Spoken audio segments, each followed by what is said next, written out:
What's up, everybody? I hope you're doing well. So I noticed that there have been several occasions when I've made the point that it's important to know when to refer out in private practice, but I don't think there's actually been a time that I made a video talking about how to refer out. So in today's video, I'm going to share some tools to help you know how to refer out well in a way that's sustainable and that also is caring for your clients.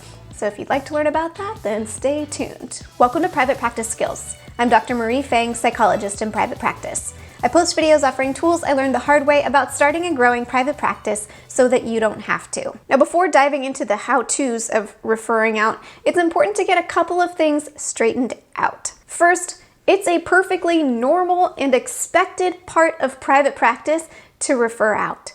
Not every therapist is the best fit for every client, and that's how it should be. So there's no shame in referring out when somebody else is better equipped to help that client than you are. Second, referring out is a service both to you and your client, because if you realize you're not doing your best work with the client, but you're keeping them on your caseload because you think that's what's most helpful to them, you're actually doing a disservice to them because there's going to be another therapist out there who's much better suited to work with that client. So referring out is for your client as well.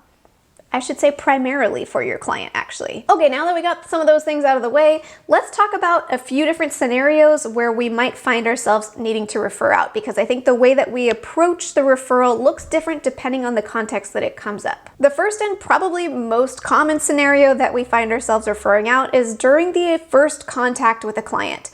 Whether it's that initial email where they're asking you a question you realize you're not a good fit, or maybe during the initial phone screen before they've booked an appointment with you, you might catch that you're not the right fit for them and it makes sense to refer out. The second context where we might find ourselves needing to refer out is during the intake assessment, because even if you have a super thorough screening process before they book that first appointment with you, it's inevitable that at least some clients will withhold some of that key information from you until you're actually meeting for the therapy session. And some of that key information may actually help you realize that you're not the best fit for this client, in which case you're going to need to refer out then. And the third context where we might find ourselves referring out is with our long-term counseling clients. Now, ideally, it's not that we've been stringing along a client that we're not a good fit for a long time, but more that we've been a good fit for this client and through the course of their work, their presenting issues have changed or they've uncovered something new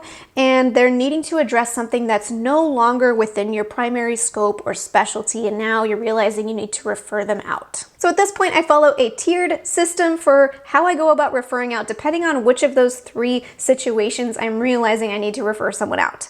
Let's go over those. So for clients who are just having that initial contact with me, or maybe they made it to the initial phone screen and I'm realizing I need to refer them out, at this point, if I do happen to know off the top of my head some therapists that I think could be a good fit for them, I will name those therapists for them, but I'm not going to go out of my way to kind of find those names or ask those therapists if they're available. And if I don't have any therapists off the top of my head that I can specifically refer to, then if I know of any group practices that specialize in what this person's looking for, then I'll name those. And if I don't know of any of those, then I might just refer them to contact their insurance company for a list of therapists who are covered under their insurance, or to therapist directories like Therapy Den or Psychology Today, knowing that they can find therapists available there. The reason why I don't use a more tailored approach is because we haven't established a client-therapist relationship at this point. It's just somebody inquiring about my services and I'm responding. So ethically, I'm not obligated to sort of hold their hand in the same way that we might if they had signed my informed consent and now they are a actual therapy client. And the way I go about framing this with potential clients is I'll just name whatever item it is that sort of falls outside of my breadth or my comfort zone or my training, and let them know that that's the reason why I suggest they see a different therapist. So I might say something like, because you mentioned you're looking for support with XYZ, I know I'm not best equipped to help you with that, and I want you to get the best care possible. Would you like me to send you a few names of some therapists who I trust who work with that issue, for example? So they feel like they're getting actually some special treatment out of it rather than feeling, rejected or something like that, which is what I used to worry about. And from my experience, potential clients tend to respond really well to this. They're just grateful that I'm offering them a next step rather than just a no. So if you have the bandwidth even just to refer clients to directories, you're still helping them out in some way. Now, the next context where we might realize we need to refer a client out is during the intake assessment. And as much as we try to catch this during that phone screen process before they become a client with us, it's inevitable that some clients just won't share some of this very relevant information with you until they've actually shown up to session. And there's nothing you can do about that except to make sure they get the best care that they can, even if they've already signed an informed consent with you. When this happens, I use the exact same approach. And the assumption here is they've named some new information during the intake assessment that you were not aware of before the intake assessment. And if you had known, you would have referred them out. We don't want to string clients along and sort of just see how it goes. Let's try the intake and then I can refer them out, because that's just not cool. But if they reveal something in the intake assessment that makes me realize I need to refer them out, I use the exact same approach that I use over the phone when I realize in that context before that intake. And that's just to say, now that you've mentioned XYZ as some of your needs in your therapeutic journey, I'm realizing I'm not best equipped to help you through XYZ. Fortunately, I know some folks who might be able to help you, or maybe who are better suited to help you, or whatever it might be. In this context, I do make efforts to make sure the referrals that I give them are a little bit more hand-tailored to that client.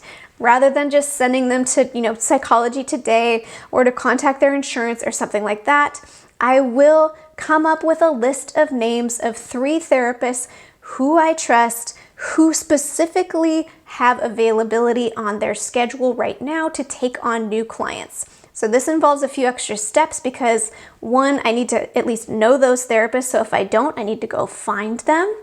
And 2, even if I know therapists, I have to double check that they have openings right now. That doesn't mean that that therapist is guaranteeing that they'll book with that client, but at least I'm sending that client a list of 3 therapists who I think could be a good fit, who actually have openings available. Now, the reason why I go these extra steps is because during the intake assessment, this person is now officially my client. They've signed the informed consent. They are under my care, and I want to make sure the handoff goes as smoothly as possible and they feel well cared for. Now, the last scenario where we might find ourselves needing to refer out is with long-term clients. And similar to, as I said, with the intake assessment, hopefully at this point, it's not that we've known we're not the best fit for this client all along and we've just been kind of stringing them along.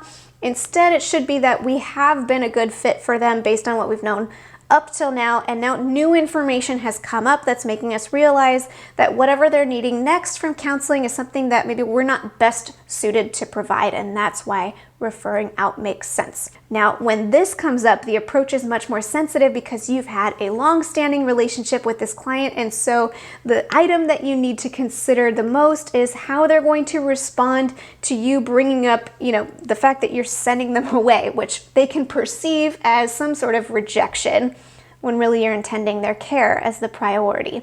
So in order to navigate around this, whenever it's come up with a long-term client that I'm realizing I need to refer them out because of some new piece of information related to their presenting issue, then I'm very, very gentle in how I frame it.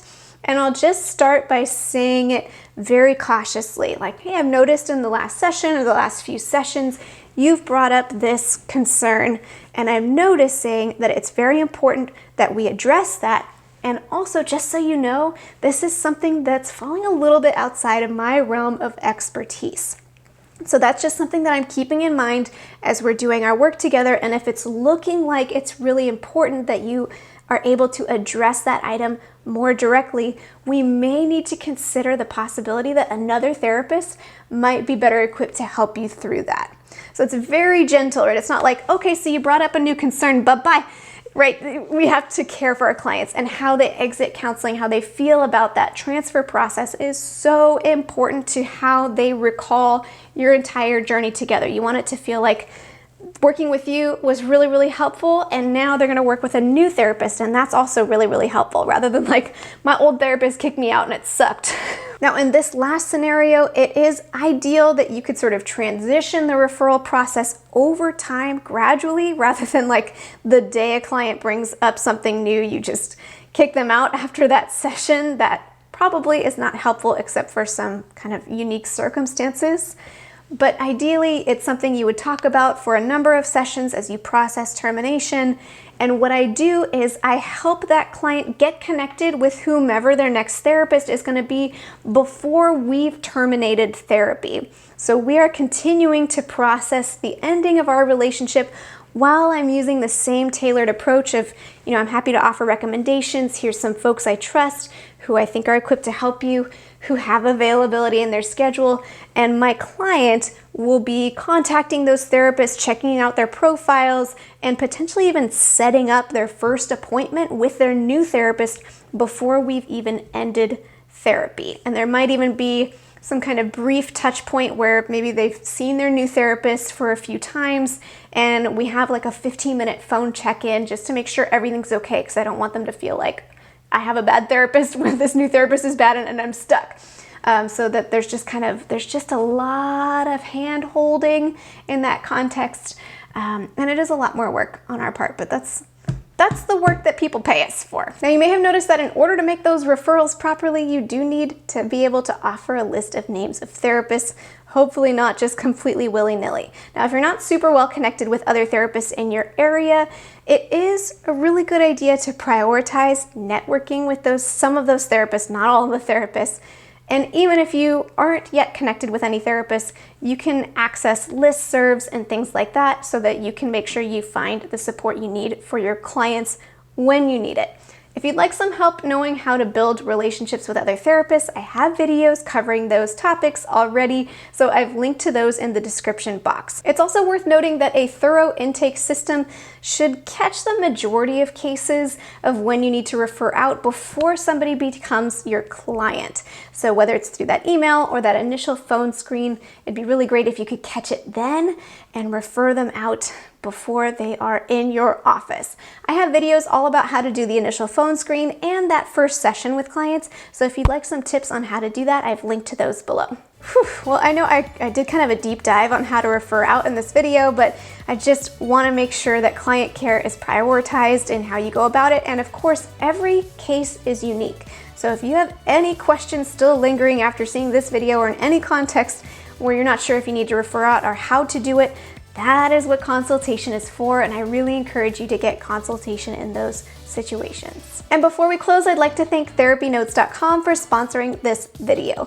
TherapyNotes offers a comprehensive practice management system helping you with scheduling, notes, billing, and so much more. And they also offer their HIPAA-secure telehealth platform for free for all of their subscribed users, which is really great. If you're interested in checking out TherapyNotes, you can get 2 months to try it for free with no commitment just by clicking the link in the description of this video. Well, I hope you found this video helpful as you develop a process for how you refer out in private practice.